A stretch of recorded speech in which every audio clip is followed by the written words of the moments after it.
Yes, hello. Hello? Yes, is that Mr. Bateman? Yeah, speaking. Yes, hello, Mr. Bateman. It's Mr. Hussain here, brother of Talib Hussain. Yeah, hello. How are you? I'm okay. How are you? Fine, thank you. I'm just ringing regarding, obviously, previously I've attempted to speak to yourself last year, I think, regarding the disclosure of my brother's records. I have asked for a face-to-face meeting. I believe that subsequently you've been in touch by the ICO, and I have proceeded to forward to you the lasting power of attorney that you requested. That's right, you have. Yes. So could we arrange a face-to-face meeting? No, we can't. Why is that? We have concerns about the lasting power of attorney. What concerns do you have? I think there's other documentation that precedes it. There's no official stamp on it. What I suggest, Mr. Bateman, that you do is you take that. Often what happens, irrespective of a stamp, things can be forged and everything like this. What I suggest you do is, if you have concerns, is to take that reference number. Maybe I didn't send you the right copy because it's supposed to. Does that have a reference number, OPG, registered reference number? It does have a reference number on it. At the bottom, it says, does it have or the OPG reference number, yes? Yeah, we've checked with that, but there are other issues that have arisen in that there may be other documents that precede it. So at this stage, I can't have a meeting with it until we can ascertain the validity of the document. Which document are you referring to? The power of attorney. I know that's the document I've presented to you. Are you stating that that's not a valid lasting power of attorney? I am, yes. We have. Okay, and under what grounds are you stating that? Well, it's out of my hands. No, sorry. You're stating that it's invalid. I was providing you with a means to have it validated, which is to contact the OPG. There's a form that you can fill in to have it's registered, yes? Yeah, okay, but we have, and we've been told that there are concerns. Who has told you this? Well, I'm not prepared to tell you at this stage. Well, no, I think it's only fair because you've had plenty of time, have you not? You've had since November 2018. Someone will be in touch with you about it, but until I'm happy it's validated. But you're deliberately stating, avoiding the issue here. Is it the local authority who have told you something? I'm not prepared to say this. Well, you're being very evasive, sir. I mean, obviously, I've written to the Information Commissioner's office. They have asked for the copy of the lasting power of attorney. They have received the copy. They don't have an issue. Okay. Obviously, you've been privy to further information that you should not be privy to regarding my brother. And I just want to know, if for clarity of understanding now, you've had since November 2018. Yes. You should have complied by December 2018. I've then subsequently tried to communicate with yourself and you refused to engage with us. It is you that have contacted me and asked for another copy of this lasting power of attorney that was previously presented to you. You've stated that the reason that you wanted another copy is because you couldn't open it up in WhatsApp. That's correct, yes? That's right, yeah. Yes. Well, that is obviously doesn't hold much weight because anything that's in WhatsApp can be opened up. The program does allow for PDF files to be opened up, but I believe that was just a pretext. So subsequently, I proceeded to email you the lasting power of attorney. The next situation is to establish whether that's valid or not. In order to establish that, you need to fill in a form with the OPG. The OPG can confirm that as it stands today, that's still valid. Now, if you've been privy to other information that you should not be privy to, all right, that is irrespective. That as it stands today, that is a valid legal instrument that the Information Commissioner's office have agreed that that's valid. That's the reason that they've contacted you. So it seems to me that you just were looking for an excuse or a pretext to find ways to say that it's not valid. It's valid today as it stands as a legal instrument, and that can be confirmed by you contacting the OPG with that reference number. Okay, well, look, I'm not satisfied that it is a valid document. Under what grounds are you not satisfied? I need to understand what your grounds are. I'm not prepared to tell you at this stage. In due course. Okay, Mr. Bateman, I don't need to press you on the situation. All I need to make you aware is that you are in violation of the Data Protection Act, and obviously time will tell what's valid or not valid.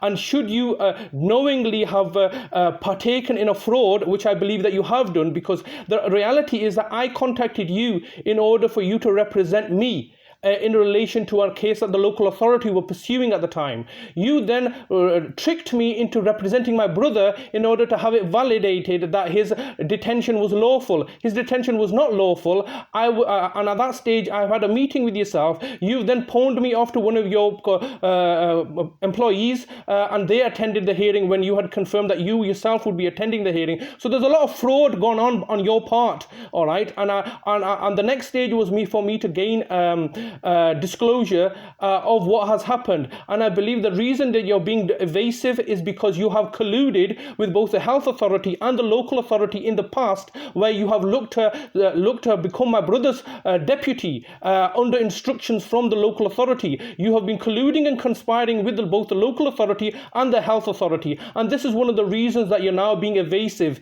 and stating to me that it's not a valid lasting power of attorney. Irrespective of everything else that has happened, Mr. Bateman, the reality today is that is still a legal instrument. I understand that there are parties external whose interest is it's not to have that as being valid, and attempts are being made to sabotage it, particularly the health authority and the local authority, Bradford Council, whom you are colluding with. And this is the only reason that you could have any concerns. That is correct, isn't it?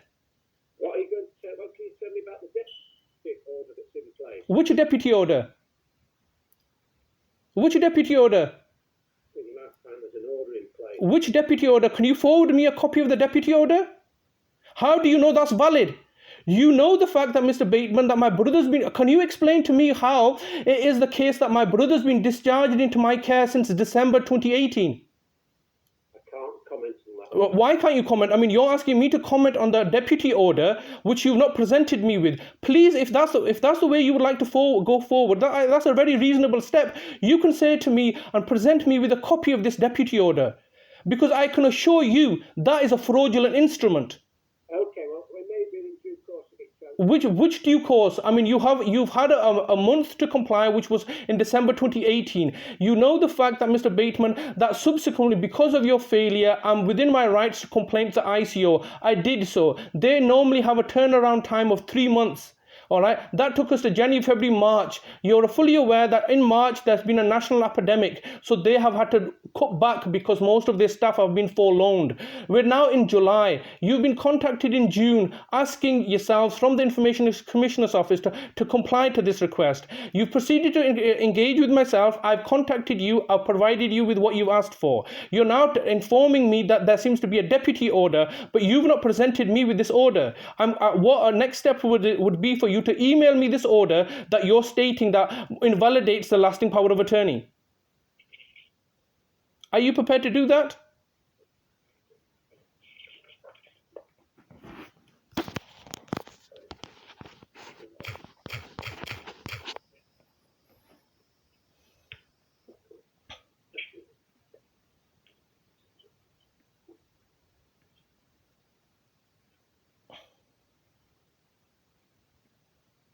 Hello, Miss Bateman? Hello? All I can do at this stage is contact the Office of the Public Guardianship. I'm going to look at it. But Mr. Bateman, can you explain to me why this did not take place in November 2018? I'm not going to comment on that. Okay, so you had a month to validate the lasting power of attorney. You chose not to do anything on that. I've then subsequently gone to the ICO, who have upheld the fact that it is a valid subject access request. Okay, that was a valid subject access. So you've had plenty of opportunity in November, December to have it validated. You've subsequently had over the whole of the last 6 months. I'm looking at it now, and other people are looking at it on my behalf. And when they investigate... Okay. Or can I just confirm, when did the ICO contact you? I'm not sure about that. I can't recall. Okay, would it be correct to say that they contacted you around the start of June? No. Did they contact you earlier than that? I think probably earlier than that, yeah. Okay, so because my understanding was that they wrote out to you in the start of June, asking yourselves to obviously deal with the subject access request. So you've had more than a month to have everything validated. Well, no, because it's quite a complicated matter. I only It's not complicated, sir. It's very, very straightforward. I've presented, it's a subject access request where you were involved, all right? I've presented you with a legal instrument. It's a valid legal instrument. I've got a complaint about that. No doubt you can raise it with the access department and they can look at it. Pardon? I'm sorry, I can't hear you. Can you speak a bit louder? If you feel there's been a delay that's unwarranted, then you can raise that with the access department. You know what? And what will that achieve? I'm concerned, the Office of Public Guardian are looking at this power of attorney when they come back to me with their validation or otherwise, then I'll be in a position to do. Okay, I understand this, but when did you contact the Office of the Public Guardian? I can't recall because I didn't do it. Who did it? My colleague. Okay, and when was that? It may be about 4 weeks ago. You might be right. I can't say. I'm no doubt they could tell you. But you know, the Office of the Public Guardian are regularly inundated with people looking to validate lasting power of attorneys, okay? And they have a process and a procedure involved. It's an online process. You can have it validated. So normally, if you go to the Public Guardian website, you put in the validation number, the reference number, and they can validate it for you straight away. So I don't understand why it's taken 4 weeks so far for you to validate this lasting power of attorney. Well, it's because we've had to engage other people to look at it and concerns. We've had concerns about the fact that it only comes into operation when there's a lack of capacity. That's incorrect, sir. You're clearly unfamiliar with... Can I just ask, how long have you been dealing with mental capacity cases? I've been dealing with them 20 years. That's correct, yeah. So you're well renowned for you to make such a false statement like this. You know that's a false statement. That's a false statement because... We have concerns. Okay, just 1 second, sir. Let me just clarify something. The lasting power of attorney comes into effect where as soon as it's registered, as long as Section 5 of page 6 has been ticked. That's correct, isn't it? I know what's on page 5 of 6. It basically says as soon as this lasting power of attorney is registered, that it can be utilised. I have concerns because you have been to prison. Okay, and I've been for... Alright, you have concerns that I've been to prison for what? I'm aware of the amount of money you've exploited. Of whom have I exploited this? That I was dealing with this man who has no capacity, who you then had ordered to execute a document saying he had capacity when there's no verification from the doctor he had at the time. Okay, just hold on 1 second, so just slow down a little, You have concerns that this person lacks capacity. Where is your evidence that he lacks capacity? I have concerns. Just want to slow down, sir. Please, can you just slow down? I've asked you the question, where has it been established that my brother lacks mental capacity? Well, that's why you are purporting to have a document. No, sir. I'm asking you the question, what evidence do you have? Because you know under the principle of the Mental Capacity Act, the very first principle is to be assumed to have capacity. Has a doctor to date stated that my brother lacks capacity? Yes. Which doctor? Doctor at the tribunal. No doctor. Was it Dr. Sami? I don't know. I can't recall. I can assure you no doctor to date has established that my brother lacks mental capacity. You're going on partial information and you're looking to adhere to this. You are fully aware that fact that the nearest relative, you've to explain to me that has been deposed. We were having an argument previously regarding the deposition of my nearest relative. That's not happened, has it? You are unfamiliar with the full picture. You're only looking at partial picture because then you have to take into consideration if my brother lacks capacity, if I have been convicted of defrauding him several millions of pounds or whatever you're stating, then why is it a fact that every week the health authority, those people that work in the city mental health team are coming to hand deliver me money? Okay? They're coming to hand deliver me money.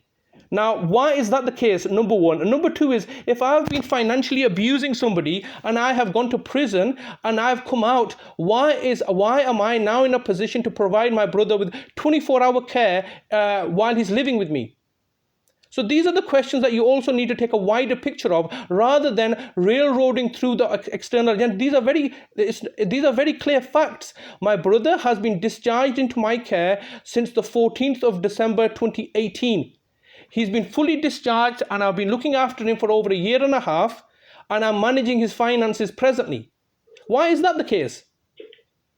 I don't know. Okay, would it? So you know what the problem here is, Mr. Bateman? It's a lack of perspective. If you take a picture and put it upside down, then clearly there's confusion. If you turn it the right way around, then there's no confusion. My mother, my brother, my family members have no issue with me. I have been fraudulently convicted of a crime that I could not have committed. That can happen. Do you accept, Mr. Bateman, that there are miscarriages of justice? Well, yes, but yours hasn't been overturned. It has not been overturned because I have not chosen to overturn it. But irrespective, you do understand that there are miscarriages of justice. Miscarriages of justice, convictions that are overturned. That's correct. Yes. Look, how do you know my conviction's not been overturned, and how do you know it's not in the appeal process? Because I'm speaking to the local authority about it. Pardon? I've spoken to the local authority. Okay, and so why? When did you speak to the local authority? I'm not prepared to say. Okay, all right. So you've been in fully collusion with the local authority, the very local authority that has convicted me, because I was not convicted by the police or the Crown Prosecution Service, was I? I was convicted by so you contacted the people that have convicted me. So I was convicted of a crime by the local authority. All right, no police involvement, no Crown Prosecution involvement, no CPS involvement. All right. And you know yourself, you previously alluded to me the fact that when you go on holiday with judges. That's correct, isn't it? You've gone on holiday before with judges. I've been on holiday with a judge, yeah. Yes, you have, yes. So if you as a solicitor can go and have a relationship with judges, do you think a local authority does not have influence over judges? Or are you trying to tell me that the judges are truly impartial and they do not lack integrity? Okay, sir, look, all I'm trying to say is the fact that you're making assertions and judgments based on partial information. All right. All I'm trying to say is the fact that if you have to take also into consideration, you seem to be highlighting the fact that I've been convicted through your conversation with the very people that have convicted me. Is it the case that, is it not the normal procedure when people get convicted and go to prison that normally it's the Crown Prosecution Service that does that? No, the local authority, Treasury can convict people, can have a citizen's prosecution. Yeah, that's correct. But I said, isn't it normal practice? Obviously, there are exceptional cases. The local authority convicted me of defrauding them money. All right, that's a civil case. They have then they couldn't, obviously they were giving me the money, under direct payments for many years themselves and not auditing the situation. That's the full picture. I need to put you in the correct frame of picture. The reality is that the local authority, there are over 7 million carers like myself, all right, that are being financially abused in themselves. That's a clear fact. They were paying me the money. They were not auditing the money. That was a failure on their part. I was going to whistleblow, and so therefore they then decided to commission the services of a judge to have me convicted. I'm now caring for both my mother and brother, the victims of my criminality. They are going to tell you one perspective quite clearly and present you with one thing. The reality is that you should remain impartial. You were originally contacted because the local authority were looking to depose me as nearest relative. That's correct, isn't it? Pardon? I can't recall that. It was in September that I contacted you. You didn't contact me, did we? I think I referred you to Solicitors to deal with that. That's correct. But the purpose of me contacting you was for you to represent me at the case of the local authority looking to depose me as nearest relative. That's correct. That's why I contacted you, isn't it? Well, you told me you wanted me to represent you, brother. No, the reality was that my brother's case was not a priority. The reason I contacted you was there was a live court case where the local authority were looking to depose me as nearest relative. I contacted you in relation to this. You then said, I need to go see your brother. You then went to see my brother and then said that I'm going to be representing your brother because we need to get him off the section. All right, that is the reality of the fact. You then said, because you're representing my brother, so the decision to represent my brother was not made by my brother. The decision for you to represent my brother was not made by me. The decision for you to represent my brother was made by you. You made the decision to represent my brother and then forwarded my details on to Switalski Solicitors to represent myself in the nearest relative case. That is what happened. That's correct, isn't it? No. Or what's incorrect about it? my understanding was, my recollection was that you asked me to represent your brother. You then said you had another case. I said I couldn't represent you both. No, sir. We did not have a case for the nearest. Sorry, we did not have a case for the removal of the section, because the case that you're referring to, I was not even aware of it. That was a right, because you can understand, as a nearest relative, I have a right to object to the sectioning. I did not know myself that I could go to the tribunal. Otherwise, I would have raised that with the tribunal myself. The reason I contacted you was because there was a live court case. It's the issue with the tribunal was something that you hijacked and railroaded through. I did not contact you regarding the tribunal, because there was no tribunal. It is yourself that instigated the tribunal. Why would I contact you? Because you instigated the tribunal process. I did not instigate the tribunal process. You told me that your brother wants to get out of Linfield Mount. Yes, that's correct. I said he's being unlawfully incarcerated there. He wants to get out of Linfield Mount Hospital, but the purpose of my contacting you was I was recommended by many people that you're a reputable solicitor that deals with mental health issues. Why would I ask you then to get me a solicitor when I had a live case? There was a court hearing, if you recall. There was a court hearing and I needed some legal representation, and I contacted you because of the nearest relative removal, which the local authority were pursuing. I can't recall ever getting involved in that case. You're right, you didn't get involved in that case because you then sidestepped it and looked to involve yourself in the tribunal process. I did not ask you to do that. I did not ask you to instigate a tribunal. What you told me, I told you my brother's being unlawfully kept there. He wants to get out. You then suggested that the tribunal process would be the right course of action. I did not make that suggestion to you. You made the suggestion to me regarding the tribunal. In order to, so obviously, if you're going to say to me, look, if you want to get your brother out, this is the process that you need to follow. I followed that process. And then you said you're going to be representing my brother, but then you backed out at the last minute. And it was your colleague Romana that was at the tribunal. That's correct, isn't it? No, I don't agree with that. Okay, what do you disagree about? I disagree that I have agreed to act for you in nearest relative proceedings. No, sir, that was that you asked me to go and see your brother and act for him because he didn't want to be in Linfield Mount. Sir, try to understand, why would I contact you and ask you to start a tribunal process when I was unaware of my right to start a tribunal process? Number one, I contacted you to represent me in the nearest relative case. You're right, you did not represent me in that case. You then passed my details on to Swatalski's without my permission. I did not ask you to give me a you told me you're going to be you basically hijacked this whole situation. You hijacked the situation according to what was in your best interest, not what was in my brother's best interest and what was in my best interest. I contacted you, sir, because it was necessary for me, because I had to go to court. I had to go to court because the local authority were looking to depose me as nearest relative. That's the only reason I would contact you. Only for you to then decide that the priority should be to get my brother out of the Linfield Mount, and then for you to start to look to represent him. We had a meeting. I came to your office, and you then at that stage told me that you forwarded my details onto Swatalski's. I did not ask you to forward my details onto Swatalski's, did I?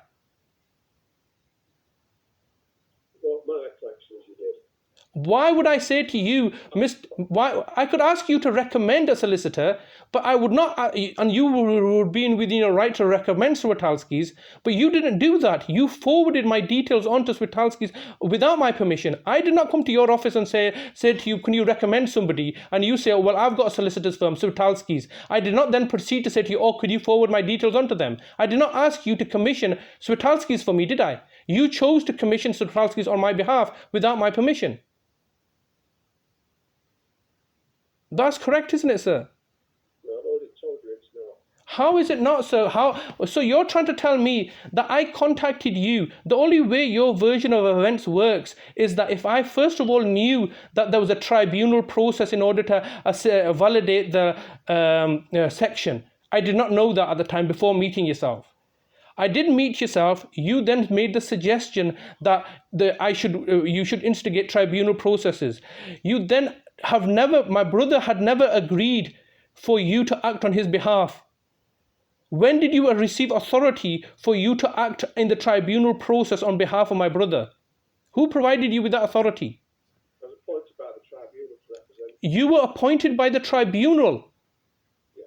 No, you were not, sir. So you've just told me that I contacted you to ask you to represent my brother at a tribunal. And then you're telling me that the tribunal appointed you.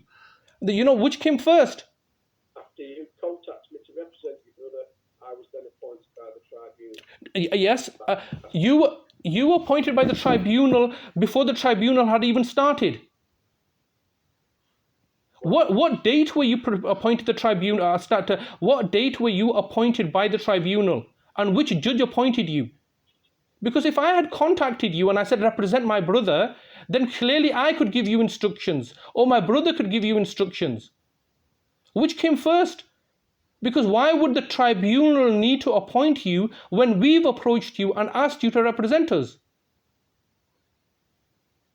I was representing your brother's best interest before the tribunal. That's what I was appointed. When were you appointed? Were you appointed on the day?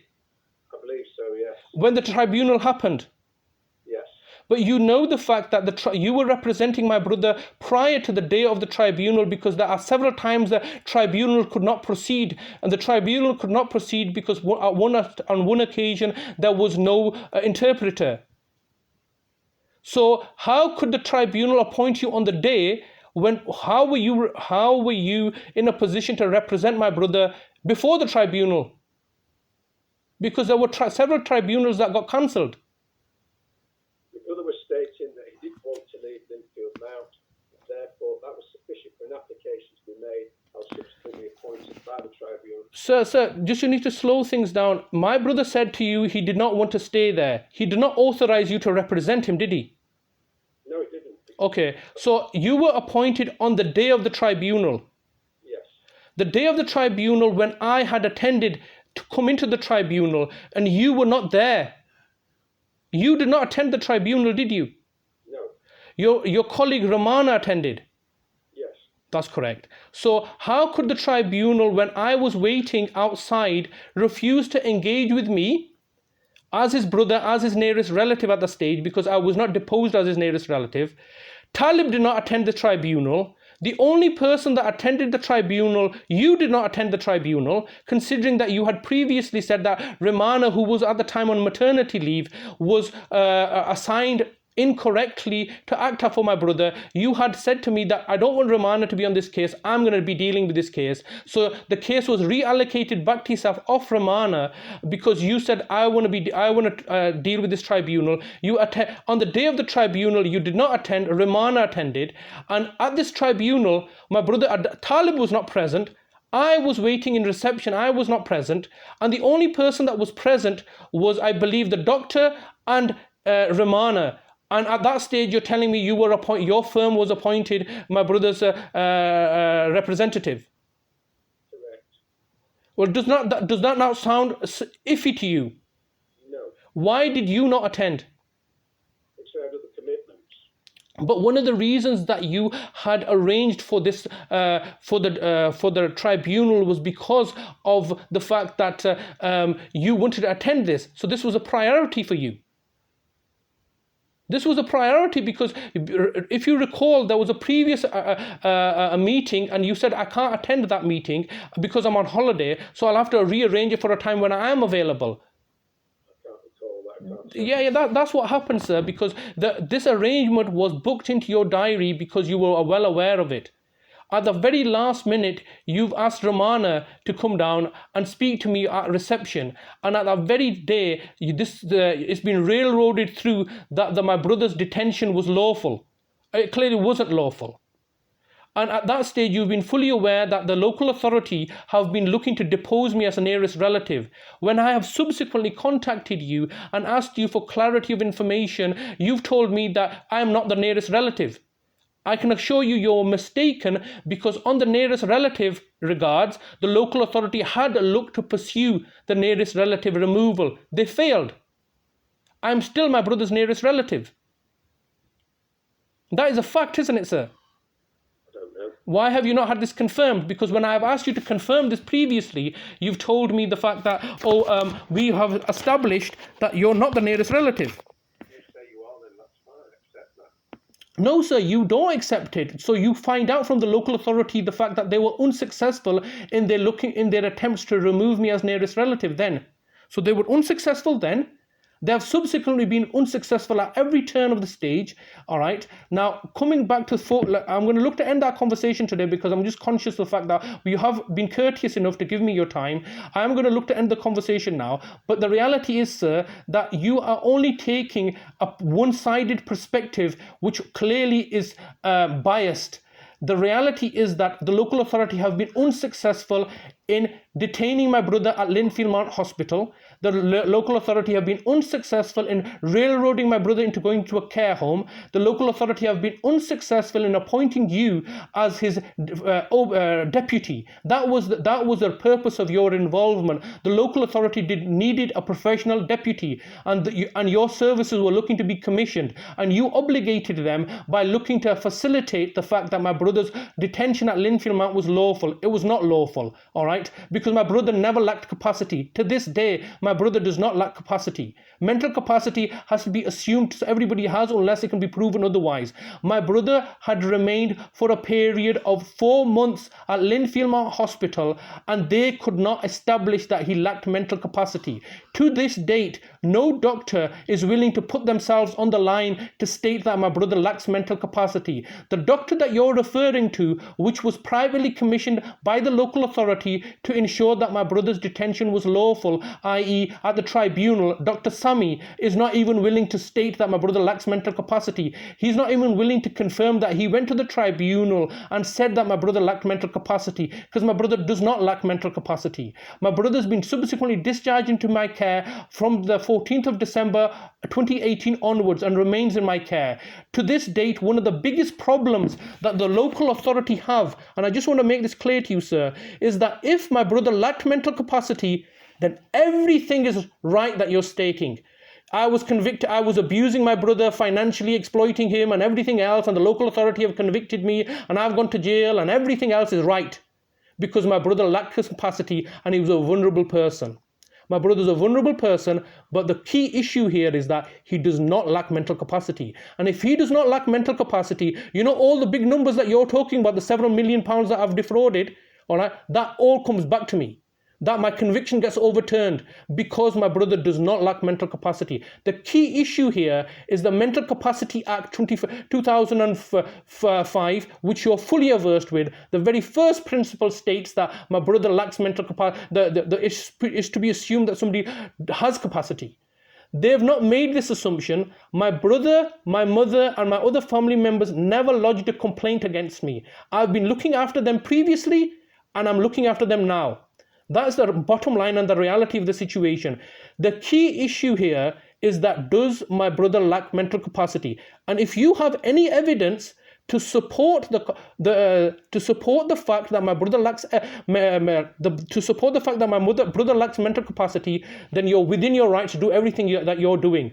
But if you don't have that evidence, and you've got some wishy-washy document that the local authority have presented to you, which was fraudulent in itself, then, sir, I need to make you clearly aware that I will be prosecuting you for the maximum penalty permitted under the Data Protection Act, which is equivalent to 20 million euros for your deliberate failure, number one. And number two is that my brother's entitled to this information, which you're not giving him, knowing the fact that he's entitled to this information. You're therefore in direct violation of Section 3 of the Fraud Act 2006 by deliberately delaying and obfuscating and colluding with the local authority. I think that's all I need to say. I hope you will look to get back to me within the next week or two. Is that okay? Yeah, as soon as I've heard from the local authority and the last power attorney's office, we'll get back. Well, I mean, that can't be an indefinite thing. No, they are looking into it now. They've been looking into it for the period. Do you not understand how problematic this lasting power of attorney is for them? Because if it's a valid lasting power of attorney, my criminal conviction falls apart. And you know the local authority are stretched with finances. They don't have any money. They don't have a pot to piss in. And if they have to then not only give me all that money back, and I'm going to prosecute them for several £million, then so you can understand why their agenda is. I would ask you, once again, remind you of the facts, that these are the facts, that my brother is in my care. My brother does not lack mental capacity. And if you can kindly forward to me any document, the order that you're stating, and I will take a look at the validity of this order, because my brother has not received any order regarding the local authority's right to do so. The local authority are acting fraudulently. Now, I know that may be a stretch for you to understand, but you know that you've worked with the local authority and the health authority for over the 20 years. You know the level of fraud and corruption that exists in the judicial system yourself, being part of that arena. So, sir, I would ask you to take a level-headed approach. I will contact you in a fortnight to see where we are at with this. Okay, I'm sure we'll have an answer by then. Thank you very much, sir.